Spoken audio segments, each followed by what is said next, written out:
Selamat pagi saudara-saudariku yang terkasih, selamat hari baru. Semoga Anda selalu sehat dan bahagia. Mari kita mengawali hari ini dengan berdoa dan merenungkan sabda Tuhan. Dalam nama Bapa dan Putra dan Roh Kudus. Amin. Ya Allah, Bapa yang Maha Rahim, Engkau senantiasa memberkati hidup kami. Engkau juga mengampuni dosa dan kesalahan kami, sehingga kami hidup dalam sukacita pengampunan. Semoga sepanjang hidup kami berani untuk mengampuni saudara-saudari kami yang telah melakukan kesalahan kepada kami, yang telah menyakiti hati kami. Kami mohon kepadamu ya Allah, curahkanlah Roh Kudus kepada kami, roh kekuatan agar kami memiliki kemampuan untuk mengampuni mereka yang bersalah kepada kami. Terpujilah Engkau ya Allah yang telah menganugerahkan belas kasihan yang besar kepada kami atas dosa-dosa kami dan mengampuni dosa dan kesalahan kami kini dan sepanjang segala masa. Amin. Tuhan sertamu dan sertamu juga. Inilah Injil Yesus Kristus menurut Matius. Dimuliakanlah Tuhan. Sekali peristiwa datanglah Petrus kepada Yesus dan berkata, "Tuhan, sampai berapa kali aku harus mengampuni saudaraku jika ia berbuat dosa terhadapku? Sampai 7 kalikah?" Yesus menjawab, "Bukan hanya sampai 7 kali, melainkan sampai 70 kali 7 kali. Sebab hal kerajaan surga itu seumpama seorang raja yang hendak mengadakan perhitungan dengan hamba-hambanya. Setelah ia mulai mengadakan penghitungan, dihadapkannya kepadanya seorang yang berhutang 10.000 talenta. Tetapi karena orang itu tidak mampu melunasi utangnya, raja lalu memerintahkan supaya ia beserta anak istri dan segala miliknya dijual untuk membayar utangnya. Maka bersujudlah hamba itu dan menyembah dia, katanya, 'Sabarlah dahulu, segala utangku akan kulunasi.' Tergeraklah hati raja oleh belas kasihan akan hamba itu, sehingga hamba itu dibebaskannya, dan utangnya pun dihapusnya.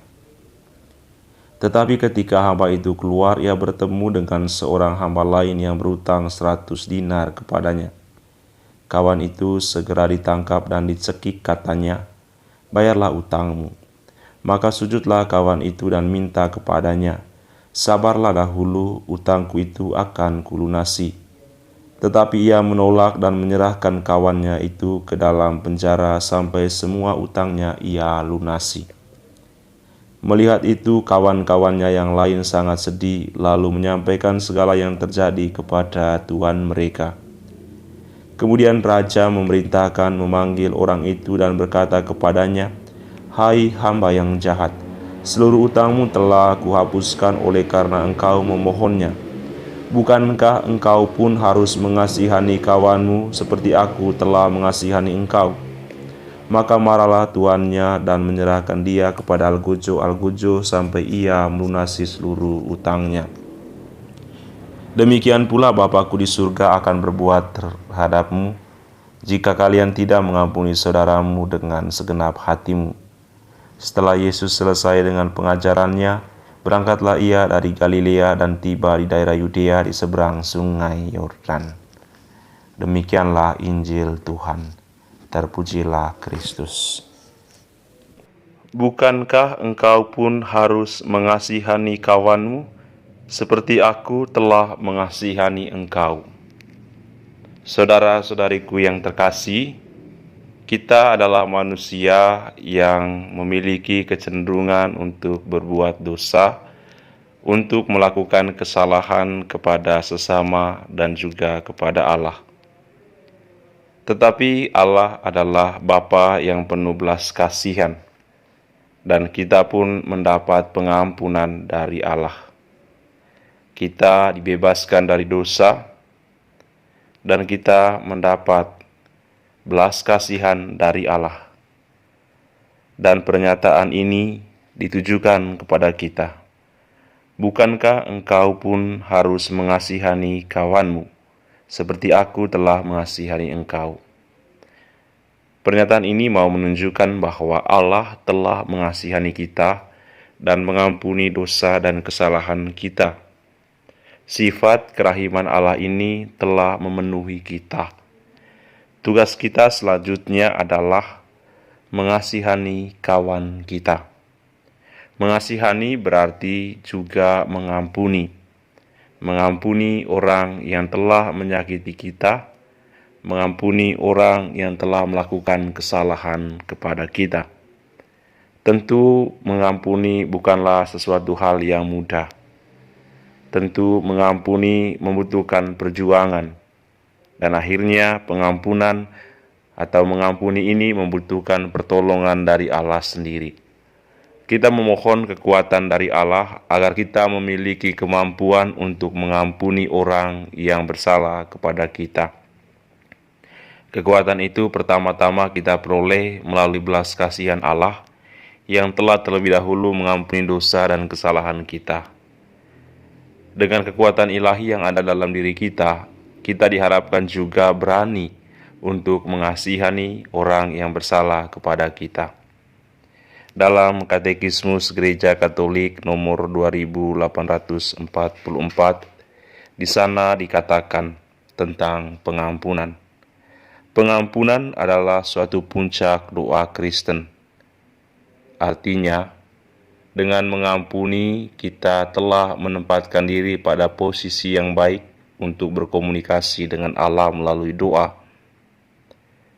Lebih lanjut dikatakan, karena itu hanya hati yang sesuai dengan belas kasihan ilahi dapat menerima anugerah doa di dalam dirinya. Jadi, kalau kita berani mengampuni, maka kita bisa membuka diri dan melihat karya pengampunan Allah yang begitu besar kepada kita sendiri. Yang kedua, pengampunan membuktikan juga bahwa di dunia ini cinta kasih lebih kuat daripada dosa.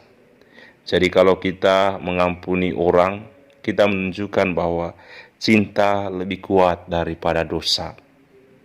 Cinta yang sejati adalah cinta yang mau untuk mengampuni. Yang ketiga, pengampunan adalah syarat utama untuk perdamaian anak-anak Allah dengan Bapanya dan di antara manusia satu sama lain. Kalau kita mengampuni sesama, maka kita mendamaikan diri kita dengan Allah. Kita menempatkan diri kita pada posisi untuk membangun kembali relasi kita dengan Allah. Dan pengampunan itu sendiri juga memperbaiki relasi kita dengan sesama, meningkatkan situasi kedamaian di antara manusia satu dengan yang lain. Saudara-saudariku yang terkasih, sebagai manusia kita melihat bahwa mengampuni orang yang menyakiti kita itu memang berat. Tetapi sebagai anak-anak Allah, kita memohon pertolongan dari Bapa kita. Dia akan mencurahkan rahmat kekuatan kepada kita untuk mengampuni orang yang telah menyakiti kita. Hal ini bisa dilakukan kalau kita sungguh menyadari bahwa kita adalah orang yang pertama-tama telah mendapat anugerah belas kasihan dari Allah. Sebagai orang berdosa, kita diampuni oleh Allah. Maka tugas kita selanjutnya adalah menunjukkan belas kasihan Allah yang ada pada diri kita dengan berani mengasihi orang yang telah menyakiti kita. Mari saudara-saudariku yang terkasih, kita meningkatkan kualitas hidup kita sebagai pengikut Tuhan yang menempatkan cinta kasih sebagai hukum utama, yang berani mengampuni dan juga berani mendoakan mereka yang telah menyakiti kita. Semoga berkat Allah melimpah atas kita sehingga hidup kita penuh dengan kedamaian. Mari kita menerima berkat Tuhan. Tuhan sertamu dan sertamu juga. Semoga Anda sekalian, keluarga dan komunitas, usaha-usaha dan niat-niat baik kita, orang-orang yang kita doakan, khususnya mereka yang telah menyakiti kita, dilindungi dan dibimbing oleh berkat Allah yang Maha Kuasa, Bapa dan Putra dan Roh Kudus. Amin. Selamat berkarya untuk Anda, sehat dan sukses selalu.